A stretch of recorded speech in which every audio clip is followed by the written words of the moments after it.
When I got home from a business trip, I found my daughter unconscious by the door. My wife shrugged and said she'd just disciplined her. I called an ambulance. But when the paramedic saw my wife, he went pale and whispered, "Sir, is that really your wife?" Because actually, my daughter's hand was cold when I found her. She was lying by the front door, crumpled like a discarded doll, her 6-year-old body curled in a way that made my stomach drop. Her lips were pale. Her breathing was shallow. There was a bruise blooming purple across her cheek. I'd been gone 3 days. Sales conference in Minneapolis. I'd called every night. Lily had sounded quiet, but Jennifer, my wife of 4 years, said she was just tired. "You know how kids get," she'd said. "Probably coming down with something." Now my daughter was unconscious on our hardwood floor. "Jennifer!" I screamed, dropping my suitcase. "Jennifer!" She appeared from the kitchen, dish towel in hand, completely calm, like this was normal, like our daughter wasn't dying on the floor. "Oh, she's being dramatic," Jennifer said. "I disciplined her earlier. She'll be fine. I'm Daniel Cooper, 38 years old, senior sales manager at Cloud Tech Solutions, widower. My first wife, Emily, died in a car accident when Lily was 2. I'd raised Lily alone for 2 years before I met Jennifer at a coffee shop in downtown Seattle. She'd been perfect, kind, patient with Lily. Everything we needed. I thought I'd found a second chance. I was wrong. "What did you do to her?" My hands shook as I checked Lily's pulse. Weak, but there. "She was misbehaving, throwing tantrums. I gave her some Benadryl to calm her down." "How much?" Jennifer shrugged. "I don't know. A few pills." I called 911. My fingers could barely work the phone. "My daughter, she's unconscious. I think she's been drugged." The operator's voice was calm, professional. "Ambulance is on the way. Stay on the line." "Is she breathing?" "Yes, barely." "How old is she?" 6. She's 6 years old. The ambulance arrived in 8 minutes. Felt like hours. I held Lily's hand the whole time, talked to her, begged her to wake up. Jennifer stood in the corner, arms crossed, watching with those cold blue eyes I'd somehow never noticed were cold until this exact moment. The paramedics burst through the door, 2 of them. The lead, his badge said Martinez, EMTP, 12 years King County Fire, immediately went to work on Lily, checking vitals, asking questions. "How long has she been like this?" "I don't know. I just got home. Found her like this maybe 10 minutes ago." "Any known medical conditions?" "No, she's healthy.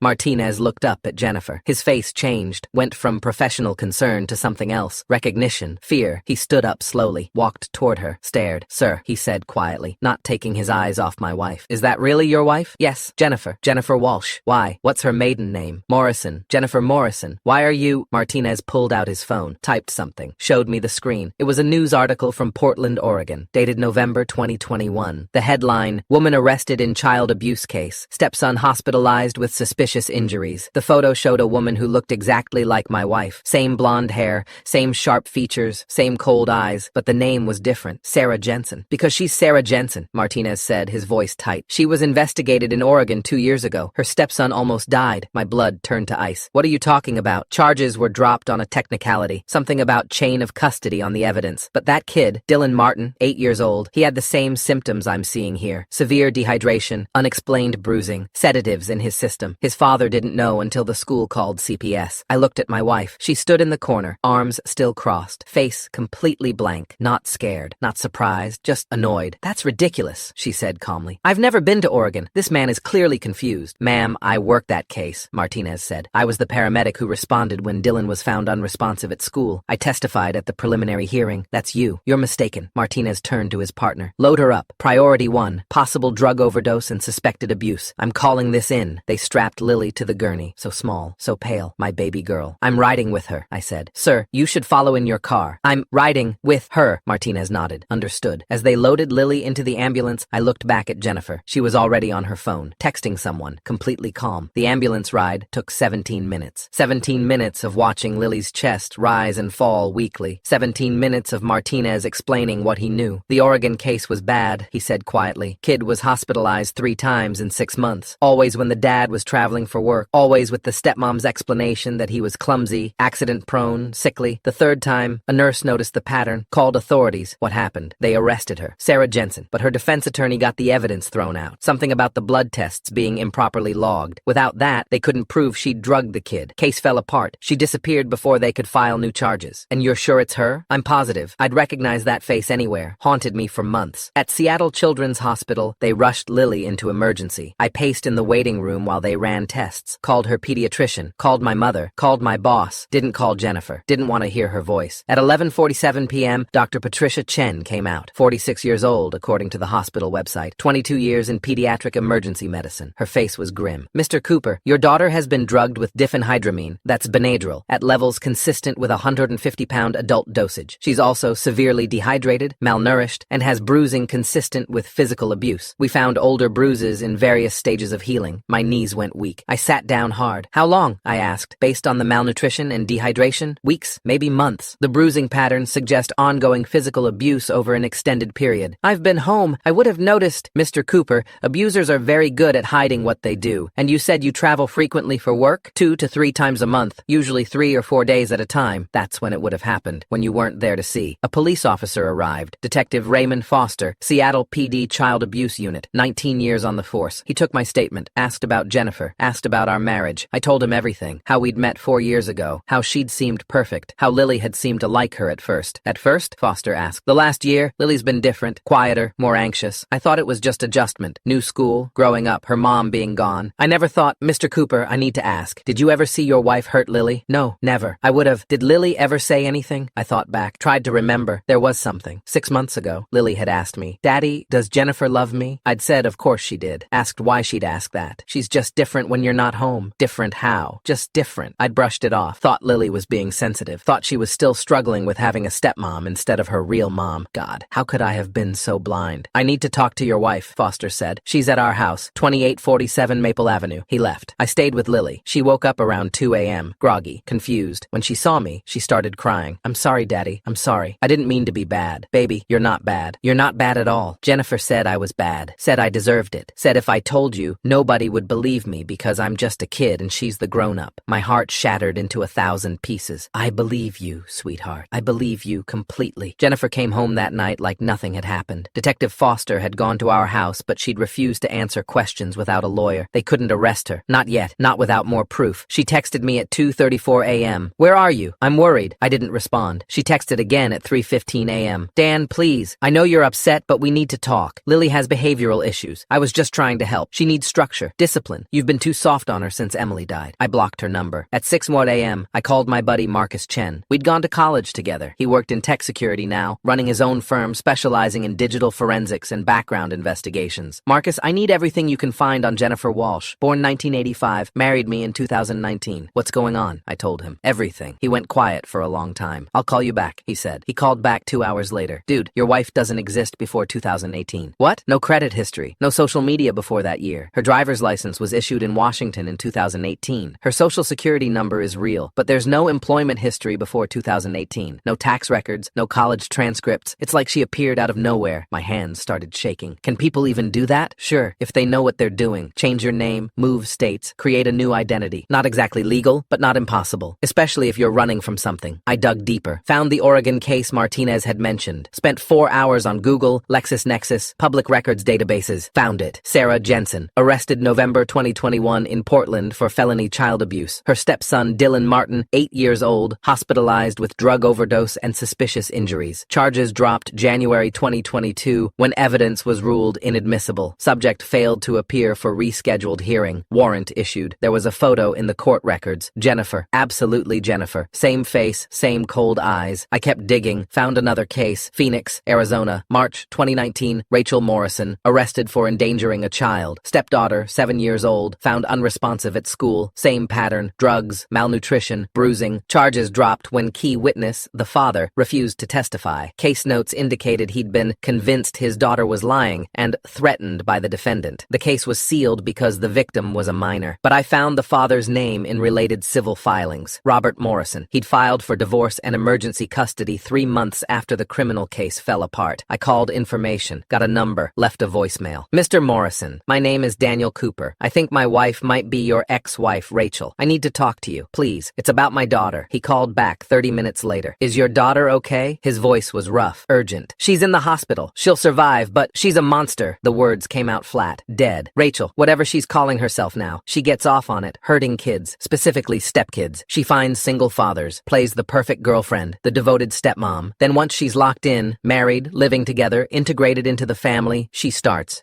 what? Testing boundaries. Small punishments that escalate, withholding food, restricting bathroom access, emotional abuse, then physical, then chemical. She drugs them to keep them compliant, to make them easy to control, and she times it for when the father is gone. Business trips, long work days, anytime she can be alone with the kid. Why? Power. Control. She told me once, during one of our fights before I realized what she really was, that children needed to learn their place, that they were manipulative little liars who deserved to be taught respect. He laughed bitterly. I actually believed her for a while. Believed my daughter was making things up for attention. How did you figure it out? My daughter collapsed at school. Nurse called an ambulance. Toxicology showed Benadryl, NyQuil, and traces of prescription sleep medication. My medication. Rachel had been drugging her for months, maybe longer. What happened to Rachel? She vanished. Day before the trial, she didn't show up. Left her phone, her wallet, everything. Just disappeared. By the time I found out she'd used a fake ID to board a bus to Nevada, she was gone. I'm so sorry. Don't be sorry. Stop her. I couldn't. But maybe you can. How's your daughter now? She's 12, in therapy. Still has nightmares. Still flinches when women raise their voices. Rachel destroyed something in her that I don't know if it'll ever come back. After I hung up, I sat in the hospital room and cried. Lily was asleep, hooked up to IVs, monitors beeping softly. She looked so small in that bed. I'd brought this monster into our home, into Lily's life, because I was lonely, because I wanted help, because I thought I was doing the right thing. I pulled up Jennifer's number, unblocked it, looked at our text history, messages from when we were dating. Sweet, charming. Can't wait to meet Lily. You're such a good father. I've always wanted to be a mom. All lies, all performance, all part of the con. I started building a case, called Marcus back. I need more. I need every name she's used, every place she's lived, every victim. On it, I called Detective Foster. I found 2 more cases. Oregon and Arizona. Same woman, different names. I have contact information for victims and case files. Mr. Cooper, I appreciate your initiative, but this is police work. With respect, Detective, the Oregon case fell apart because of mishandled evidence. The Arizona case fell apart because she manipulated the father. She's good at this. She's been doing it for years. If we don't build an airtight case, she'll walk again. Silence. Then, send me everything you have. Over the next 72 hours, I barely slept. Marcus found 2 more cases. 2017, Las Vegas. Julia Martinez arrested for child neglect. 6-year-old stepson hospitalized. Father refused to cooperate. Charges dropped. 2016, Sacramento. Michelle Chen investigated for abuse. 7-year-old stepdaughter. Case went nowhere because the child recanted her statement. Father married to Michelle for 3 more years before they divorced quietly. 5 cases, 5 different names, 5 different states. Same pattern, same woman. Marcus compiled everything into a digital dossier. Police reports, court records, hospital records, photos, news articles. It was devastating. She's a serial predator, Marcus said. This is what she does. It's not anger. It's not loss of control. It's deliberate, systematic. I contacted all the fathers. 3 of them agreed to talk. 1 refused, said he'd moved on, and didn't want to dredge up the past. 1 I couldn't locate. The Oregon victim, Dylan Martin, was now 10 years old. His father, Chris Martin, agreed to let Dylan participate if it would help put her away. I had an idea. Possibly insane. Possibly brilliant. My company, Cloud Tech Solutions, was throwing its annual charity gala that Saturday. Big event. 200 attendees, major clients, C-suite executives, investors, local media covering the event because we were raising money for Seattle Children's Hospital. Jennifer loved these events. Loved playing the devoted wife. Loved networking. Loved being seen. I called her. First time since the hospital. Dan, oh my God, I've been so worried. We need to talk. Yes, absolutely. I'll come to the hospital. Not here. Lily doesn't want to see you. Silence. Then colder. She's manipulating you. She's always been difficult, jealous of our relationship. Emily spoiled her, and now the gala is Saturday. We need to put on a united front for the company, for appearances. Another pause. I could practically hear her calculating. You want me to come to the gala? The company needs us to look stable. Lily's situation is complicated, but we're handling it. Private family matter. You know how clients are? They talk. We need to show everything's fine. Everything is fine. Once you listen to my side. Saturday, 7 p.m., Fairmont Hotel. Wear the blue dress. I hung up before she could respond. Then I made calls. So many calls. Detective Foster, I need you at the Fairmont Saturday night in plain clothes with backup. Chris Martin from Oregon. Can you and Dylan be in Seattle this weekend? I'll cover all expenses. Robert Morrison from Arizona. I'm organizing something. I need you there. Marcus, I need a projector, a wireless one, and your help setting up a presentation. Jennifer Martinez, the paramedic. I need you to testify about Oregon, publicly. My boss, Karen Walsh. I need 10 minutes during the awards portion. Trust me. Everyone said yes. Saturday arrived. The Fairmont Olympic was decorated beautifully. Chandeliers, ice sculptures, open bar, live jazz band, 200 people in formal wear, schmoozing and drinking champagne. I wore my best suit, smiled, shook hands, networked, played the part. Jennifer arrived at 7:47 p.m. Blue dress, hair perfect, makeup flawless. She looked like a magazine ad for the perfect wife. She kissed my cheek. Thank you for this, for giving us a chance to work things out. Of course. I introduced her to clients, colleagues. She charmed everyone, laughed at jokes, complimented dresses, asked about children with exactly the right amount of interest. She was very, very good at this. At 9:15 p.m., the awards portion began. My boss, Karen, took the microphone. Thank you all for coming tonight. We've raised over $300,000 for Seattle Children's Hospital. hospital. That money will directly support families dealing with pediatric emergencies, families like our own Daniel Cooper's. Polite applause. Jennifer smiled, squeezed my hand. Dan, would you like to say a few words? I stood, walked to the stage, took the microphone. Jennifer's smile was radiant. Thank you all for being here tonight, I said. Child safety is personal to me, especially this week, because 6 days ago I came home from a business trip